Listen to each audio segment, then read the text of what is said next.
Hey everybody, welcome to a brand new episode of Listening In with Seth and a very special guest that we have today. So on today's episode, we're going to be talking to an individual who works with our partners team. So you've probably heard the term RPO before as it relates to talent acquisition. But as the year goes on, we're really excited to continue to partner with our partners team. To have more of these conversations so that we really dive into these other areas, industries that people are curious about, that they want to learn more about when it comes to talent acquisition.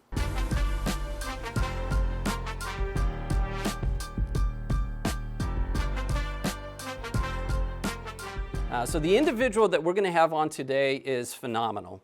She is an expert, and I'll let her explain a little bit more about who she is and what she does and what she brings to the table, because it's amazing. The cool thing about this short episode today is we're going to go very high level on talent acquisition, but as we wrap it up in the end, we're actually going to get pretty granular on some specific takeaways and strategies.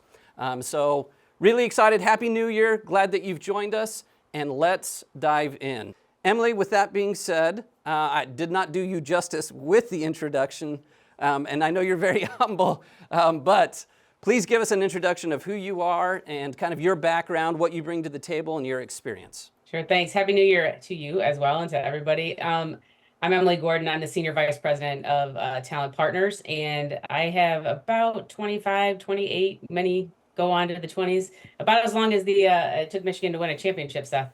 Years of experience. You noticed my blue shirt, yeah. There you go.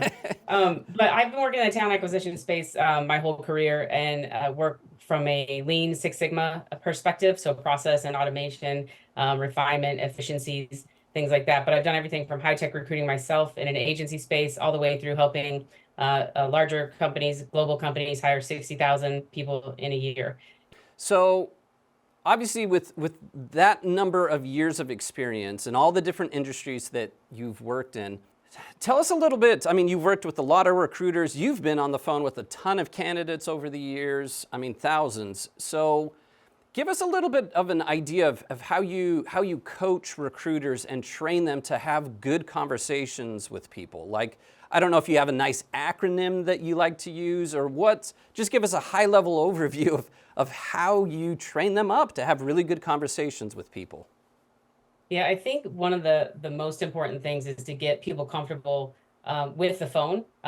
It's for some reason, especially as technology emerges, people really want to do a lot by email or text or just quick little snippets. And so reminding them that the phone is really their best friend in this business because it allows them to make those personal connections and not wasting it or sounding even sometimes bothered or distracted when you get people on the phone. It is hard because, candidates also, they're hard to get on the phone, and especially in the transportation business, even more difficult, or in, warehouse or places where people are not in front of a computer or being able to be on the telephone, right? It's very difficult. So you have to show the value and that you care that someone took the time to call or to answer your call is the first thing.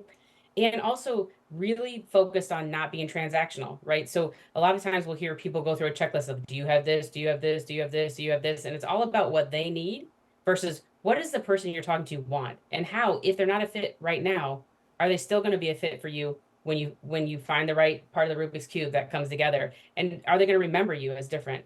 Right. Another thing that I often talked about is just standing out a little bit. A lot of people who are in high demand get tons of recruiter calls. So how is your call going to be different? Little things from asking for referrals, right? And seeing what you can do. And people would always say to me, well, I don't know anyone off the top of my head. So I started saying, what about the bottom of your feet? And they'd be like, what? It's so weird, right? Be a little weird. Be yourself. Yeah. I'm really weird. So anybody that has worked with me a lot knows that. But it being yourself, authentic, and treating people how you want to be treated, being excited, valuing the time, thanking them for their time, and reducing the transactional nature of those calls, those are the ways that we start. I love that. So a question that I hear a lot from recruiters is, by the nature of what they're doing, they spend a ton of time on the phone. It's easy to make it transactional when you feel like all I'm doing all day is talking to one person after another. And I 100% agree with the advice you gave. I think it's fantastic. So what would you tell recruiters who feel like, gosh, how do I treat people like individuals when it feels like I'm just talking to the same person over and over all day long? How do I do the things that you just described when I feel like I'm just all day doing the same task over and over again? Yeah, I think it can be difficult, and you're gonna have good and bad days, right? Everybody does. And when you're having a bad day, one of the things I tell people is to stand up, change your view, go for a walk, get a glass of water, but try to catch yourself when you're in that situation because it's such a waste of your time, and you're gonna have to make 10 more phone calls to get a great one if you don't take the time to make most of your calls fantastic, right? And you're not a telemarketing person, nothing wrong with those jobs, but that's not what this job is. This Right. is relationship creation and credibility building from day one, from phone call one. And you can't do that if you sound like you're reading from a piece of paper and you're doing the same thing over and over. Yeah, great advice. Great advice. So, one thing I think about a lot is how calls start. Because I Yeah. think you get to set the tone early on of how this conversation's going to go. So, kind of give us your 2 cents on that. When, let's say, we're fielding an inbound phone call from somebody who saw an ad, and so they're responding to that ad. Give us an idea of how you would start that conversation, or maybe a question you would throw their way to get it going. Yeah, I think a lot of times for me, it's you obviously want to introduce yourself. You're picking up the phone. You might have been in the middle of something, and so you want to give them your name and where they're calling, and introduce yourself. And then if say, how can I help you? Give them a moment to speak, right? If it's an inbound call, which are great, 'cause that means they're already interested. That's half the battle, right? Asking why they called. Oh, I saw your ad. Okay, you saw my ad, but what made you call? Tell me more about why you considered even picking up the phone because I'm sure you get ads all the time. What's going to make this one important to you? Tell me what you want to hear first. And I always say to people right off the bat, I say, my job as a recruiter is to be your advocate. And so the more I know about what you're looking for, the more I can make sure I'm talking about the right thing, not just the first thing on my list. So tell me more about what you're looking for.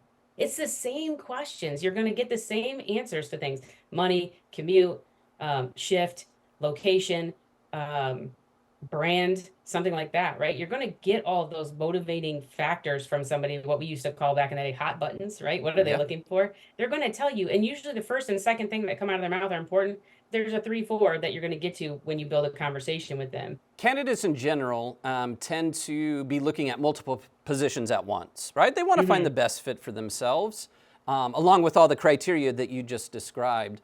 So earlier you had mentioned be memorable. And I think that's absolutely critical, is if they're talking to lots of people in HR or talent acquisition or recruiters, whatever title that they might be speaking with, how do you set yourself apart from all the other people that are sharing similar jobs with them?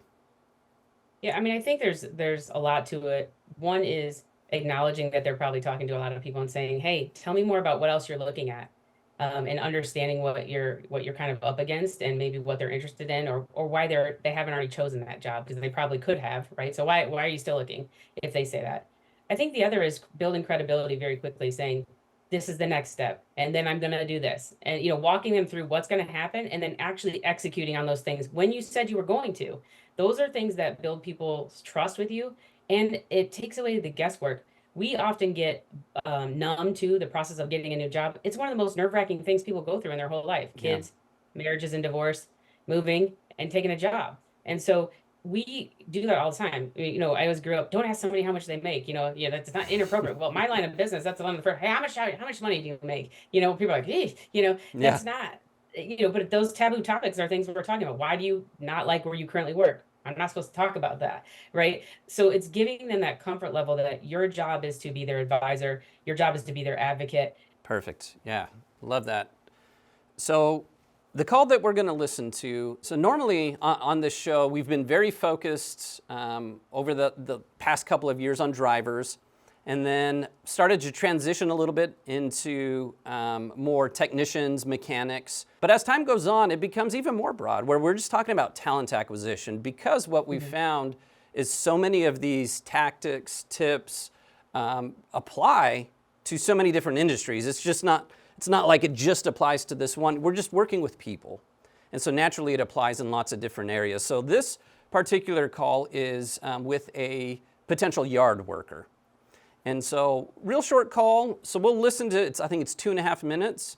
We'll listen to the full thing and then we'll just chat a little bit about what we heard. Does this sound okay? All right, let's do it. All right, let's do I'm kind of it. nervous. Now, here we go. Thank you for calling Recall. This is Melina. How can I help you? Yes, good morning, ma'am. My name is Douglas Quaid, and I completed the application along with my resume for the position of yard worker. And I want to know if I'd like to know if I could. I'm sorry. No, go ahead. And I would like to know if I could speak to a hiring manager for to set up the interview. Sure, Douglas. What city and state are you looking to work in? Mars, Pennsylvania. Mars, Pennsylvania. Okay, let's see here. Give me just 1 second. How's your day going so far? Oh, well, it's going very well, thank you. And how's yours? Good. Well, it's almost the weekend, so can't complain there. That's right. And you said it was for yeah. You said it was for yard worker at Mars, correct? Yes, ma'am. Okay. So Douglas, how many years of experience do you have with general labor and repairs, that sort of thing? Well, I have maybe about 6 years as general laborer, and I'm handy with everything except for welding. I haven't done welding.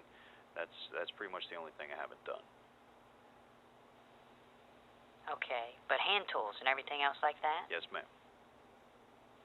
Okay. All right. And do you know anything about us and what we do? Yeah, well, your company's it's like 30 seconds around the corner from my house, so. Oh, really?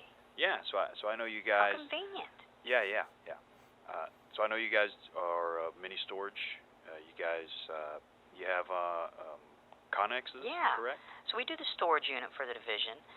So you'd be stationed in the yard there in Mars, and then when these units come in from or after being leased, you would do some work on them. So anything from sweeping around, mopping them out, doing drywall, putty, Painting. just getting them. Oh, yeah, painting. So what we need to do to take the next step is I need for you to submit a full application directly from the site. Okay. It looks like you filled out an insurance card, but in order to get you in front of the hiring manager, you're going to want to submit an application with a resume and whatnot. So I can text you the link right to the job page.